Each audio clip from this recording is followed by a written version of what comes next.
দেখো পিষ্টাম্মা, মানিকপুরের ঝিলিকের আর মায়ের মধ্যে কি কথা হয়েছে না হয়েছে আমি কিন্তু কিছু জানি না।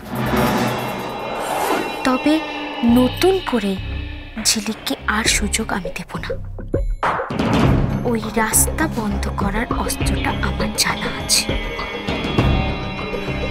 আপাতত মা যাতে আর মুখ না খোলে সেই ব্যবস্থাটাই করতে হবে। কি করবি বল? ভাবতে দাও পিষ্টাম্মা, ভাবতে দাও, ভাবতে দাও।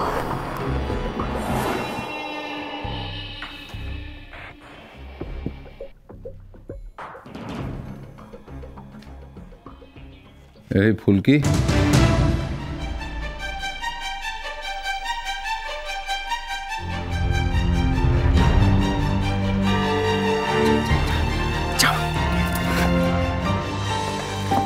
হ্যাঁ দাদু। আচ্ছা মনীষটা কত দূরে? মানে ওকে একটা ফোন করে দেখলে হয় না? হ্যাঁ হ্যাঁ দাদা গো, ঠিক বলেছো তুমি। জানিস তো ফুলকি, আমি বলছি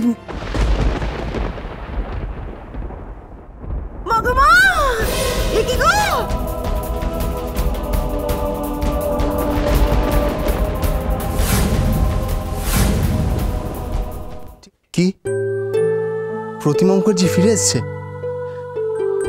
আর কিডন্যাপার ধরা পড়েছে?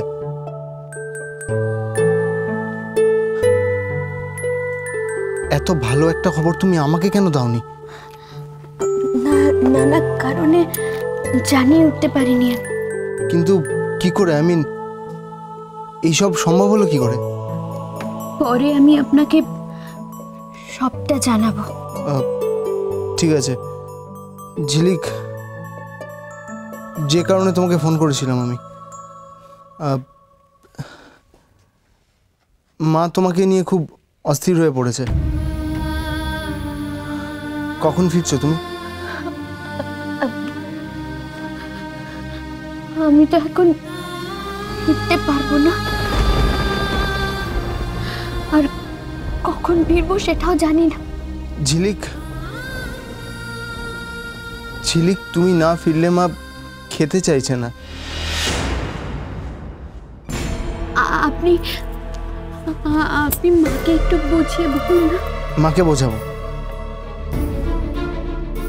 ঝিলিক, মা আমার কথা শোনে কখনো?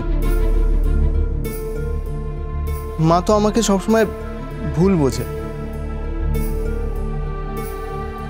ঝিলিক, মাকে একমাত্র তুমি বোঝাতে পারো, ব্যাস। আদিত্যবাবু, আপনি আমার কথা শুনুন।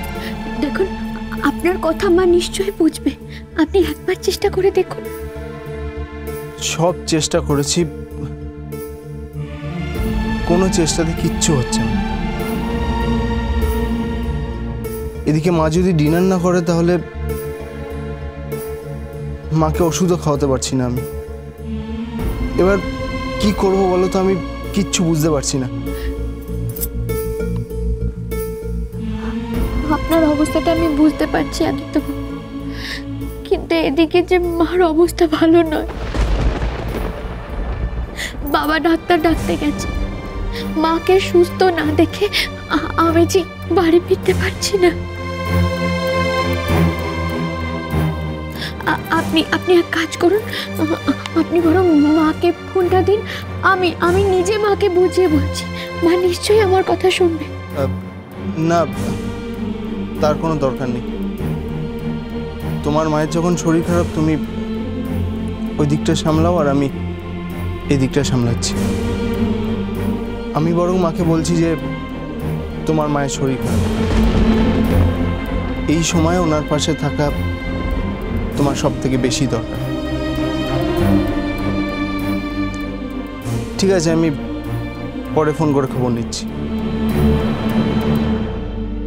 Take care, good night.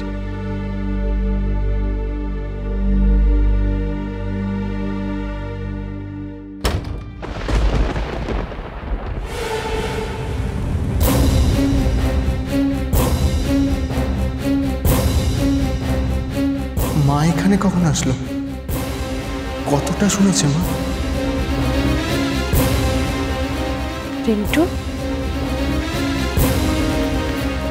Rintu ঝিলিক কি বললো রে?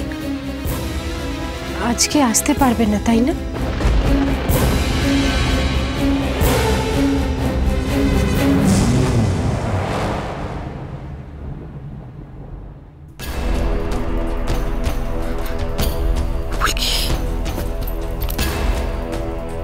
নেই।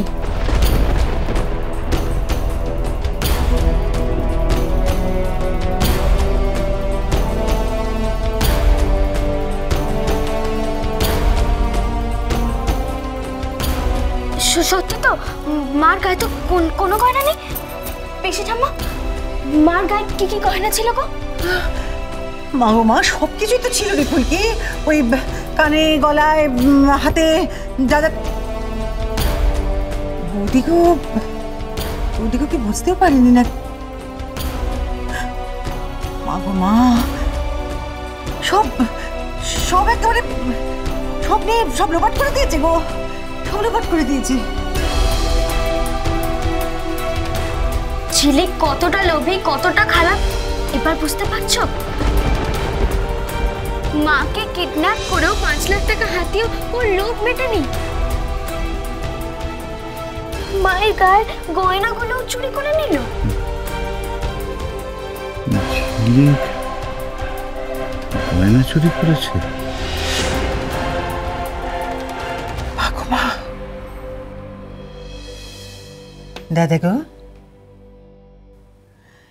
দাদা গো, এবার তাহলে একবার ভেবে দেখো যে তোমরা কাকে কাকে ঘরে ঠাঁই দিয়েছিলে। কথায় বলে না যে ভালো মন্দ মানুষ যাই শেখে, সব ওই ছোটবেলাতেই শেখে।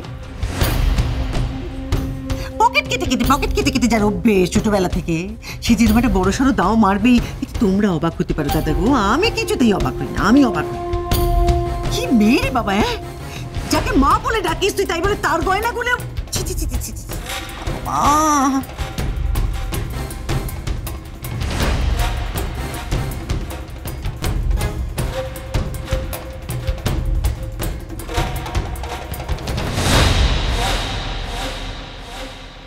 মানুষ চিনতে এতটা ভুল করলাম?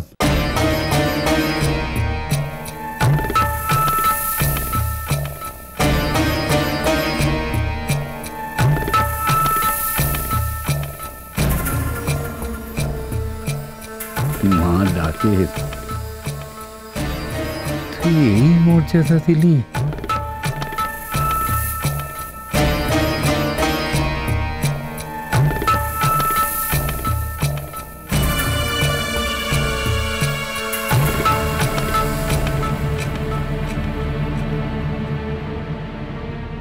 ডাক্তারবাবু, আমার কথাটা শুনুন না। দেখুন না, ওনারা আমাকে কেউ ভেতরে যেতে দিচ্ছে না। আপনি আমার কথা শুনুন, আমাকে একবার মার কাছে নিয়ে চলুন। আমি বলছি, আমি মার কাছে গেলে মা সমস্ত কথা বলবে, মা ভালো হয়ে যাবে। একবার আমাকে মার কাছে নিয়ে চলুন না। একদম নাটক করবি না ঝিলিক, সবকিছুর একটা সীমা থাকে। আমি কিন্তু পুলিশ ডাকতে বাধ্য হবে এবারে। তোমায় ছাড়া ঘুম আসে না।